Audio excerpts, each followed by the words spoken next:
Hola, en este vídeo vamos a hablar de la arquitectura romana. Para ir un poquito más rápido voy a avanzar y voy a omitir la parte que ya he explicado hoy en clase y empiezo aquí, ¿no?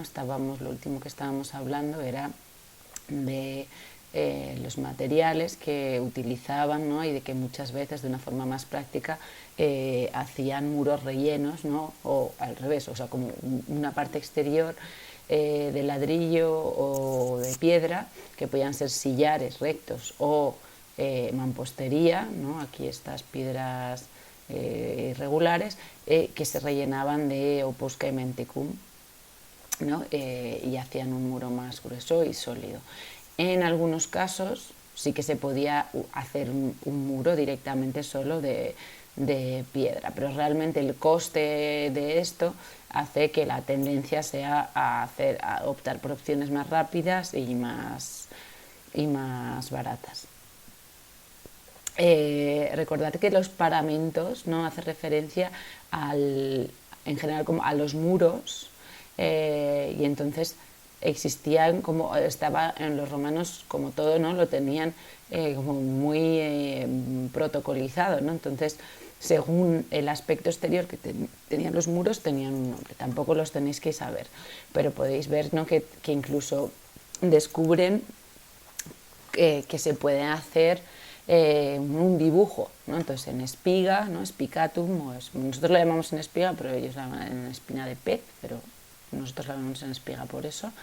Reticulatum, ¿no? Porque es una retícula, incertum, ¿no? Incertum porque es irregular, latericium porque es ¿no? como en hileras, quadratum cuando es asogatizón, ¿no? Entonces están uno así y otro así, ¿no? Atravesados. Bueno, esto tampoco hace falta que os lo sabéis. Antes hoy os he hablado de los cinco órdenes, ¿no? Entonces utilizan los tres griegos, a los que añaden el orden compuesto, ¿no? Que combina el capitel de hojas de acanto con las volutas, y el toscano, que es una simplificación, ¿no? con el fuste liso. Bueno, aquí parecen todos lisos, pero bueno, el fuste liso, ¿no? Y capitel y basa, o sea, capitel y este tiene basa, que recordad que el dórico no tiene basa, ¿no? O sea, es una simplificación del dórico. Aquí vemos, ¿no? Una cosa que introducen los romanos, que los griegos en algunos casos lo utilizaron en forma tardía, que es que el jónico tiene 4 volutas en las 4 esquinas, ¿no? En general los romanos van a pasar más de las proporciones antiguas de los griegos, van a tender a estilizar mucho más sus columnas, o sea, van a ser menos gorditas, más altas, ¿no? Aquí veis, ¿no? Lo del capitel de esquina, o sea, el capitel de esquina que ¿no? Es como para que en la esquina del edificio se vean las volutas por todos los ángulos.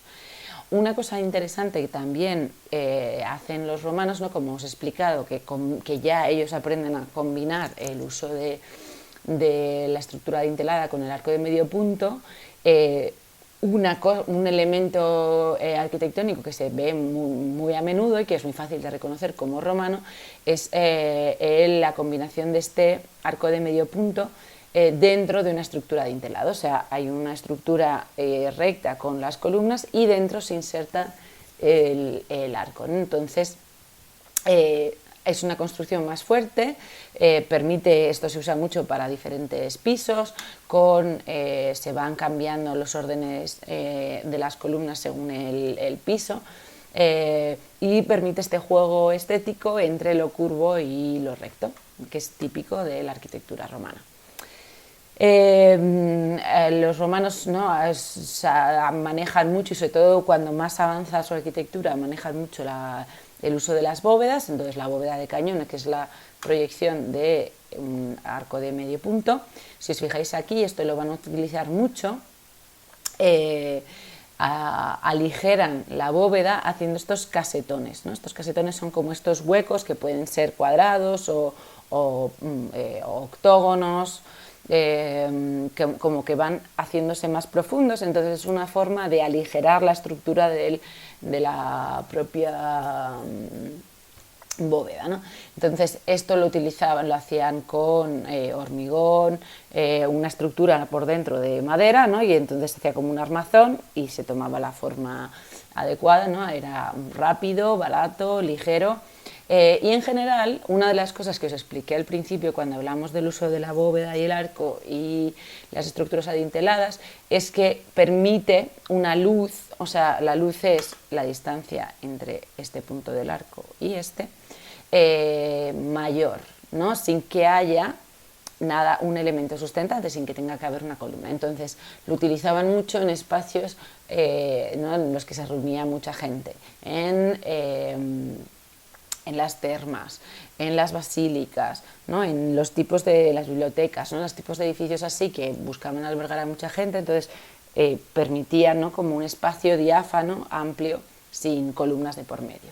En otros casos interesaba, les gustaba esa idea, ¿no? como de la repetición tiqui, tiqui, tiqui, de todas las columnas, ¿no? Pero si quieres algo en lo que la gente se pueda ver, ¿no? y pueda haber un espacio libre, eso no lo permite.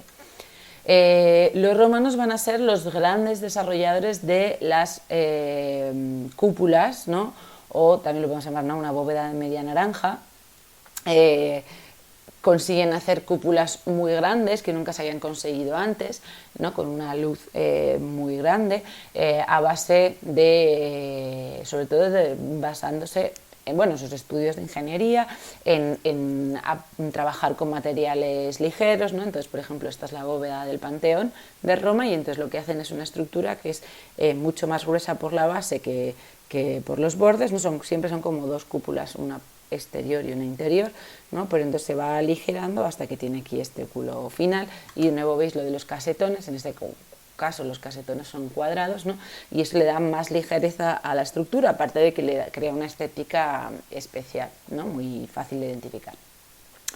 Otro elemento muy importante para entender la arquitectura romana es que está inserta en un urbanismo muy claro.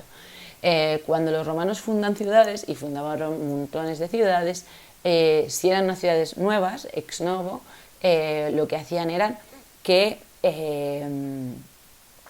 las diseñaban con un plano ortogonal, ¿no? un plano de líneas rectas que se cruzan.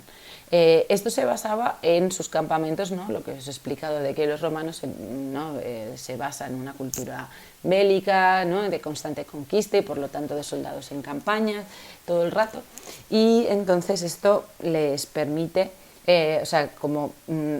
diseñan como un modelo perfecto de pequeña ciudad, que serían estos campamentos que van moviendo, que en algunos casos se acaban transformando en ciudades cuando conquistan ese territorio, y que si no, desde luego, como que resulta una forma buena de diseñar el espacio, ¿no? con calles que se cruzan en ángulo recto. Así que, como en los campamentos, la calle que iba de norte a sur se llamaba Cardo y la calle que iba de este a oeste se llama Decumanus, Cardos y Decumanus, pues entonces en las ciudades también, ¿no? y luego todas son paralelas al Cardo o al Decumanus, ¿no? siempre rodeado por una muralla defensiva, ¿no? Aquí lo mismo. Entonces, en el lugar donde se cruzaban el Cardo y el Decumanus es donde se solía colocar el foro.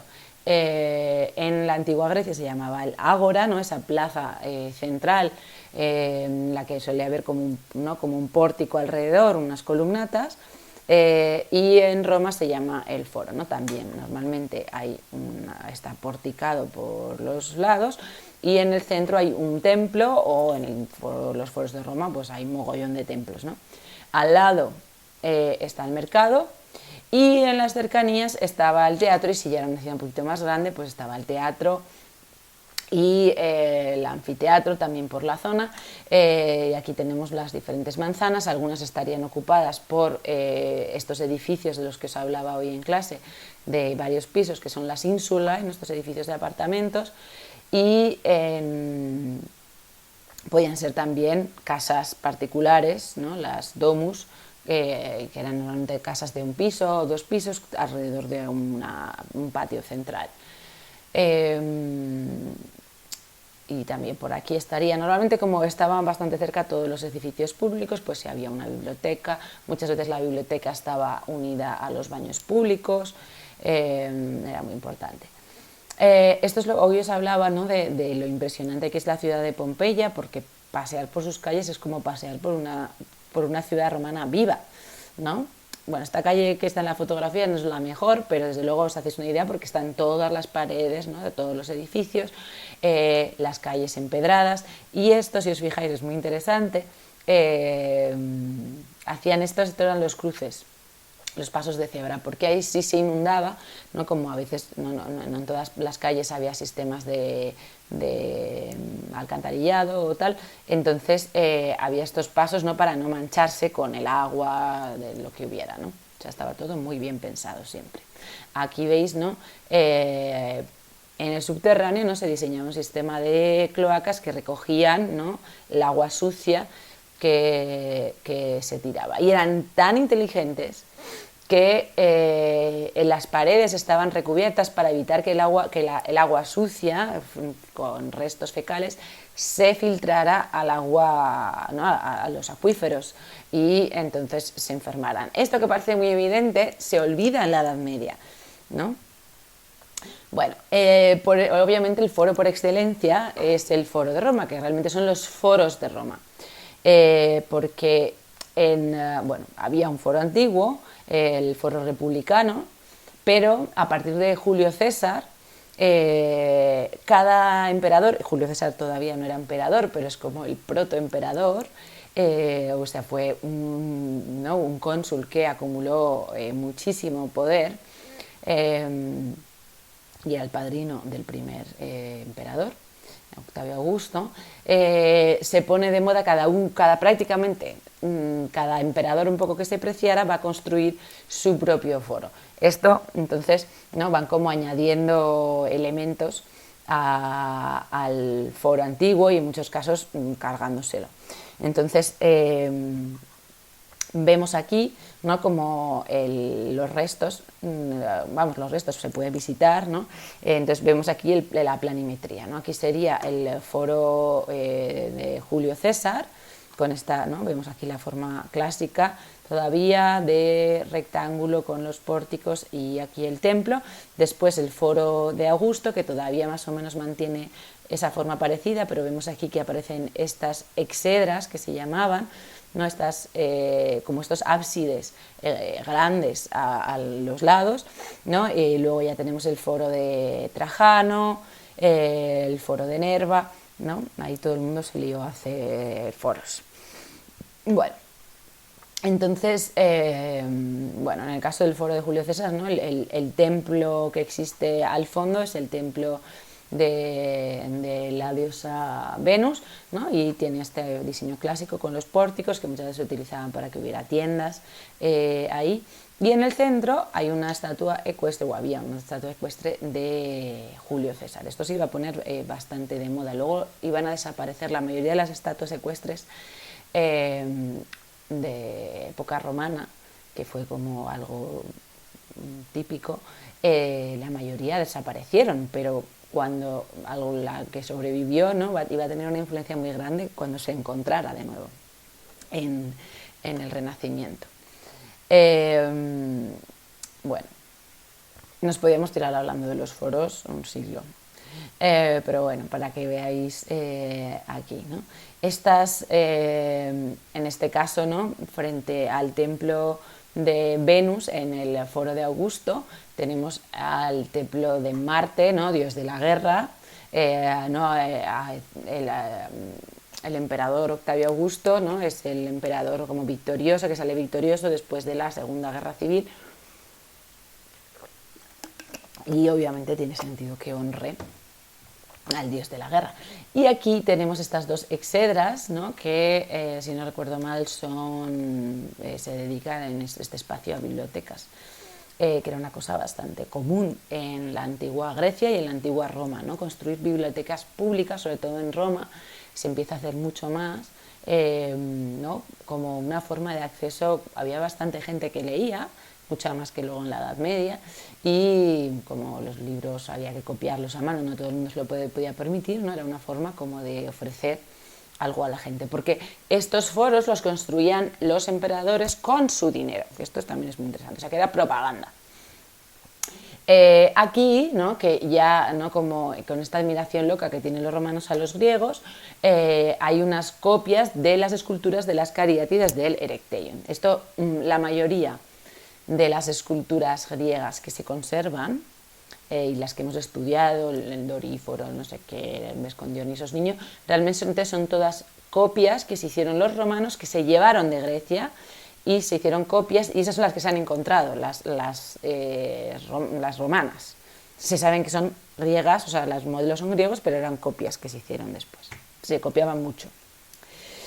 Aquí tenemos el Foro de Trajano, que la verdad es que es bastante maravilloso y loco, en el que no vemos que, aparte de esta plaza enorme, ¿no? Hay como una exedra gigante de varios pisos, que luego esto se combinó, que eran los mercados trajanos. Aquí están las bibliotecas, siempre había como unas bibliotecas gemelas de latín y de griego, y la basílica. La basílica es un edificio que va a tener mucha trascendencia en los últimos siglos del Imperio Romano, y sobre todo después, porque va a ser el tipo de edificio que copien, que tomen como modelo los cristianos, ¿no? Que era este tipo de edificio rectangular con 3 naves, o sea, como 3 pasillos, por así decirlo, no, pero no estaban cerrados, ¿no?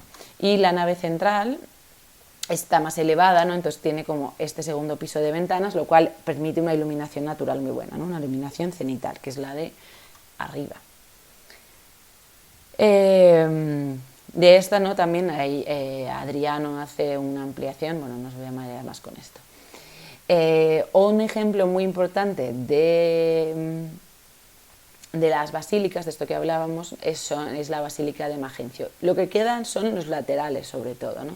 Y lo vemos aquí. Entonces, estos laterales abrían estos espacios con estas bóvedas de medio cañón, con los casetones, ¿no? Y no permitía como iluminación a varios niveles, a espacios amplios, ¿no? sin que hubiera columnas ni nada, ¿no? Entonces eran edificios como muy versátiles, que se podían utilizar para muchas cosas, para reunir a mucha gente. Bueno, la mayor parte de las veces utilizaban la bóveda de cañón o la proyección de la bóveda de cañón, ¿no? Que era esta bóveda anular, o en algunos casos, tampoco es que lo utilizaran mucho los romanos, pero es importante que esto ya lo vayáis sabiendo, la bóveda de arista, ¿no? Que es el cruce de 2 bóvedas de cañón, ¿no? Que crea como este espacio así. Pero por supuesto, ¿no? Los romanos, grandes admiradores del arte griego, la mayor parte de sus templos los copian exactamente, ¿no? Y hemos visto que el foro, de hecho, es una copia de la ágora griega, ¿no? Así que los templos, en principio, los templos romanos copian bastante a los templos griegos. ¿Qué diferencias encontramos? Que en vez de tener ¿no? como escalones por todos los lados, ¿no? Ahí todo el edificio está elevado en un podium, ¿no? Y solo hay una escalinata frontal, ¿no? Lo que da más sensación de, primero, deja claro por dónde hay que entrar, ¿no? Y ¿no? como que focaliza la atención ahí.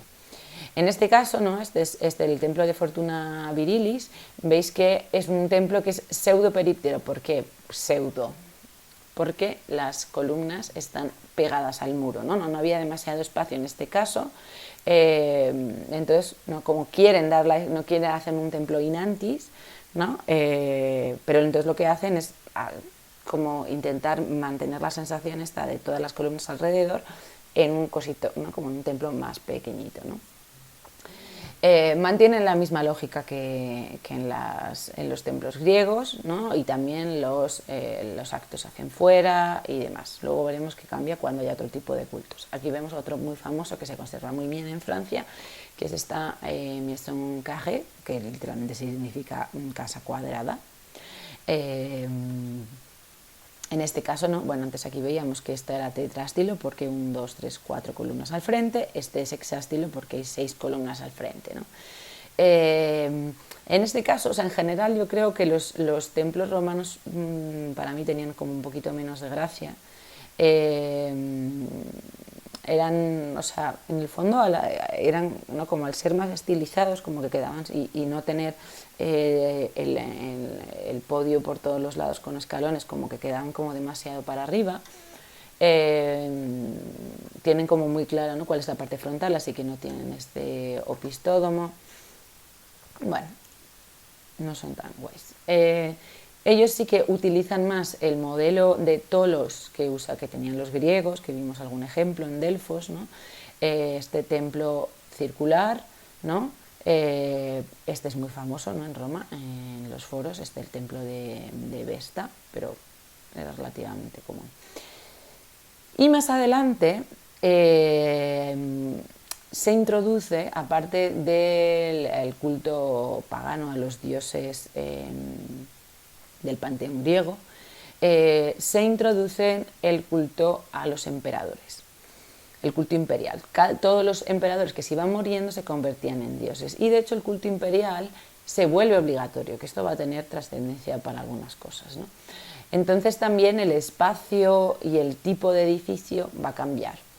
Y un ejemplo bastante claro, ¿no?, de cómo avanza, y aparte un poco de cómo quieren introducir los conocimientos propios de los romanos, ¿no?, de su arquitectura, es este panteón, ¿no? El panteón se construye entre el siglo I y II, si no recuerdo mal, no he vuelto a mirar la fecha, pero debería haberlo mirado. Bueno, tiene la particularidad de que al frente, si os fijáis ahí, ¿no?, todavía mantiene la estructura clásica, ¿no?, de la fachada de un templo griego, con su frontón. Es un templo octástilo, ¿no? Pero, ¿no?, tiene un vestíbulo amplio, ¿no?, con 3 filas de columnas, así que da realmente la impresión, ¿no?, como si fuera el principio de un templo normal, pero luego la naos es circular y está cubierta por una cúpula, ¿no?, una bóveda, una cúpula de media naranja, ¿no?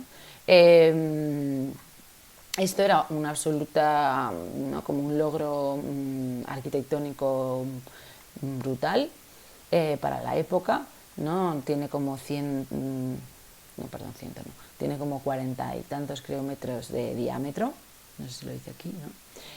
Solo el óculo central tiene 9 metros y está cerrado, ¿no?, con una placa de alabastro. El alabastro es una piedra blanca traslúcida que antes de que se inventara el cristal, los romanos usaban cristal, pero para pequeños objetos, no sabían hacer una plancha de cristal enorme.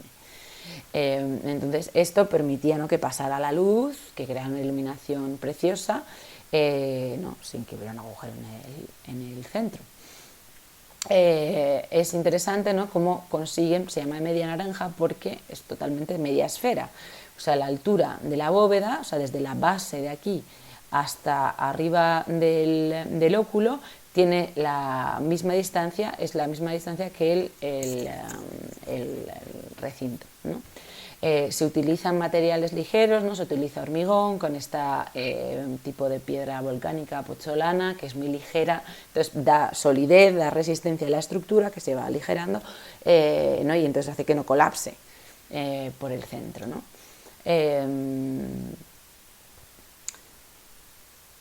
A ver si hay alguna cosa aquí. Bueno. Una cosa muy importante es que originalmente estaba construido y se recubrió totalmente de mármoles de colores, estos que os decía que les encantaban, y la cúpula estaba recubierta de unas placas de bronce que brillaban, y esto desapareció con el tiempo. Esto ha pasado mucho, ¿no?, como que se arrancan materiales para reutilizarlos, en fin. Entonces, cuando una cúpula se apoya sobre un cilindro, ¿no?, decimos que está construido, pues se llama un tambor, el cilindro, ¿no? En este caso, todo el edificio es el tambor, ¿no? Hay este tambor para reforzar semejante cúpula enorme. Lo que hicieron es que lo reforzaron con estos pilares exteriores, ¿no?, que aguantan más el peso de la cúpula. A ver si me dejo alguna cosa. Así, bueno, una cosa, esto ya es como a nivel astronómico, obviamente, cuando en el solsticio de verano es el momento en el que los rayos caen totalmente perpendiculares sobre el trópico de Cáncer realmente, pero bueno, entonces más o menos entraba, ¿no? El círculo estaba completamente proyectado, perfecto, perpendicular. Eh, o sea, entraba así, perdón, no perpendicular, porque he dicho que perpendicular era en el este. Entonces entraba y salía, no, por la puerta del pórtico.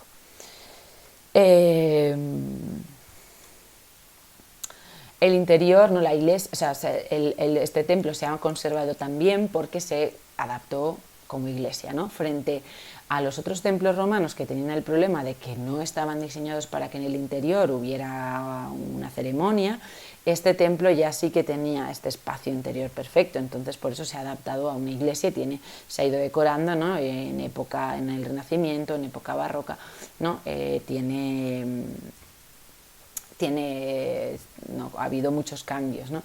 Entonces, aunque sí que se ha mantenido la esencia, ¿no? de utilizar columnas, frontones, el uso de mármoles de colores combinados, que les gustaba mucho a los romanos, pero bueno, ha habido muchos cambios posteriores. Aquí vemos, ¿no? La cúpula por dentro con sus casetones, ¿no? Los casetones tienen es una primera función de aligerar, pero luego también permiten que cuando el sol entra muy inclinado se refleja en los casetones, ¿no? ¿no? Como que ilumina, permite ¿no? como que los rayos se reflejen más, ¿no? Y se convierten como si fueran lamparitas, por así decirlo, ¿no? Así que desde luego, ¿no? Era como algo extremadamente bien pensado. Además ellos obviamente no crean como una especie de bóveda celeste con casetones como si fueran estrellas, permiten también, ¿no? Como estos círculos concéntricos, ¿no? Como acentuar la sensación de profundidad de la cúpula. Si a día de hoy es impresionante, imaginaos lo impresionante que era en ese momento, ¿no? Otro tipo de edificio típico romano son los circos, ¿no? Dentro de todos los edificios públicos, los circos, ¿no? Había muchos edificios o construcciones dedicadas al ocio. Entonces el circo máximo no era un circo como el nuestro, era un sitio donde se hacían carreras de caballos, ¿no? de carros con caballos, tirados por muchos caballos. Entonces tenía este diseño, ¿no? Como si fuera una pista, bueno, las pistas de las de coches se hacen así, ¿no? Esto tenían, ¿no? Como el espacio aquí para girar, y ya está. Entonces, ¿no? Tenían aquí las gradas. Había un lado sin gradas que era por donde salían los carros, y este eje central que se llamaba la espina, y la arena, que era obviamente pues la superficie, ¿no? Y entonces aquí la tribuna es donde se colocaban las autoridades, pues si era en Roma el emperador y si era en otro sitio el gobernador de la provincia o lo que fuera, ¿no? El circo máximo de Roma tenía un aforo de 200.000 personas. Que yo sepa, así no sé, creo que no hay ningún estadio del mundo ahora mismo de fútbol que tenga capacidad para, no sé si bueno, esto soy un desastre, pero el Bernabéu y el Nou Camp, ¿no? Deben tener como 100.000 o no llegan, no sé, pero unos 200.000 seguro que no. Los teatros romanos lo que hacen en muchos casos es que no utilizan tanto, no necesitan, o sea, si no tienen una ladera de montaña sobre los que construirlo, ellos ¿no? como que construyen toda la estructura apoyándose, ¿no? en sistemas de arcos y bóvedas, también otra diferencia es que frente a los 200 y pico grados que tenían el teatro griego, este más o menos es prácticamente, no sé, a lo mejor tiene 190 grados, 180, pero es más o menos medio círculo.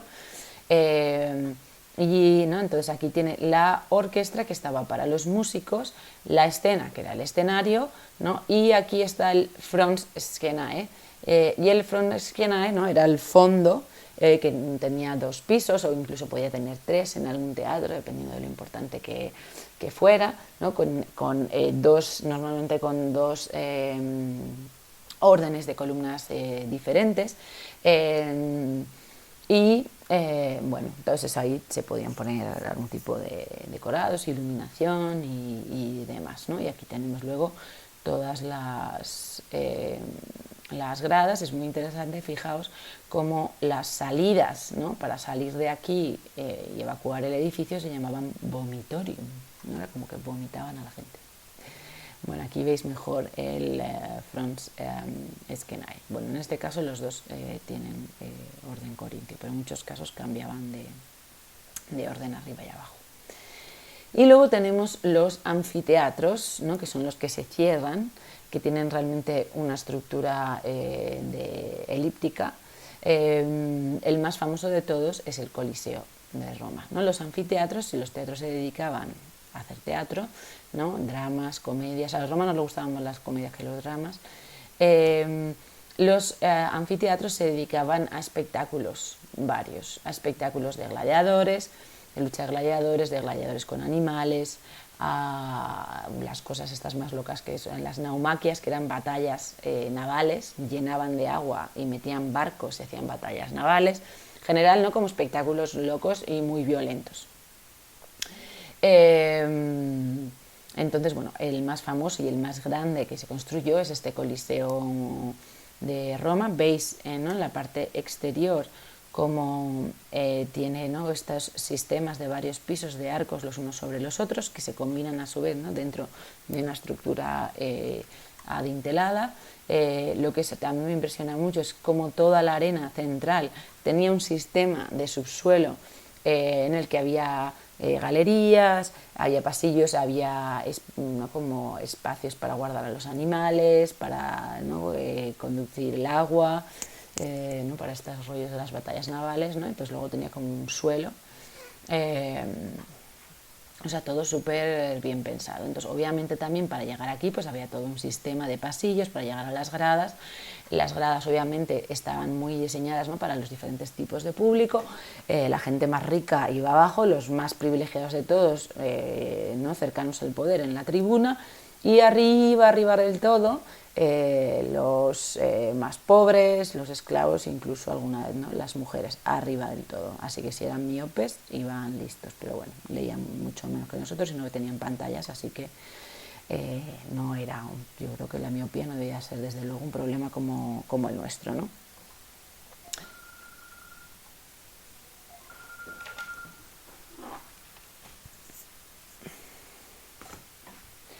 Perdón.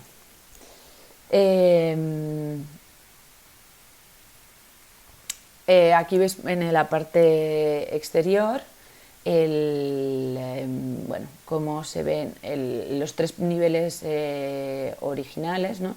Y luego se añadió un cuerpo posterior. Aquí sí que está esto que os decía de los diferentes, la superposición de los órdenes dórico, jónico y corintio. Obviamente hubo un momento de abandono, entonces se destruyó y entonces luego se reconstruyó en parte, ¿no? Y se ve la parte que está reconstruida. Aquí veis por dentro, ¿no? Lo que decía de la estructura de la arena central, ¿no? Con un poco bueno, como los teatros de ahora, ¿no? Con los almacenes, con los sistemas para que de repente saliera el león o lo que fuera, ¿no? Para, ¿no? Donde estaban, yo qué sé, pues supongo que una especie como de camerinos, esas cosas. Bueno, aquí vemos cómo está reconstruido, ¿no? Le hacían incluso, estaba también pensado, ¿no? Que había un sistema móvil, ¿no? Para dar más sombra, ¿no? Como un tejadillo que daba más sombra a las gradas. Otro edificio público muy importante eran las termas, ¿no? Las termas se convirtieron en una parte esencial de la cultura romana. Todas las ciudades mínimamente grandes tenían unas termas que eran públicas, que en determinados horarios las usaban los hombres y las mujeres, o las mujeres. y que se convirtieron en algo más, aparte de tener la estructura, ¿no?, de agua, ¿no?, como unas piscinas de agua fría, templada y caliente. Tenían espacios de sauna, ¿no? Todo estaba conectado con un sistema de calefacción y, ¿no?, entonces aquí el frigidarium era la piscina fría, lepidarium el agua tibia, ¿no?, y el caldarium el agua caliente, ¿no? Entonces iban cambiando de uno a otro, pero aparte de eso había muchas más salas, ¿no? Las saunas, la palestra, que era un poco el gimnasio, bueno, no sé muy bien qué diferencia había entre la palestra y el gimnasio, pero también era para ejercitarse, salas de reunión, bibliotecas, ¿no? Muchas veces las termas tenían bibliotecas, así que en general podríamos decir como una especie de centro cultural, social, en el que la gente iba a pasárselo bien, a ver a sus amigos, a hacer negocios, ¿no?, a relajarse, a que le dieran un masaje, ¿no?, todo tipo de cosas. A nivel constructivo eran edificios muy complejos que utilizaban sistemas, ¿no?, ¿no?, como de dobles paredes y dobles suelos, tuberías, ¿no?, que transmitían el calor, ¿no?, sistemas ¿no?, de acueductos para transportar el agua, ¿no?, con la sala de calderas, ¿no?, el hipocausto, que se movía por todas partes, o sea, era un diseño extremadamente complejo y lo encontramos en muchísimas ciudades. Bueno, aquí se ve desde fuera. Es impresionante porque las termas todavía se conservan bastante altas, ¿no? Entonces te haces una idea bastante aproximada, ¿no? Es un complejo de edificios enorme, desde el que es, ¿no?, aquí en algunos casos se conservan muy bien algunas partes. Por ejemplo, en Pompeya se conservan termas que son más pequeñas, pero es que se conservan perfectamente todo, con los techos, las bóvedas, todo como que si te pudieras bañar ahora mismo. Bueno, y... es que queda un montón. Bueno, creo que esta parte lo vamos a dejar aquí y el jueves en clase hablamos de los monumentos y de los tipos de casas.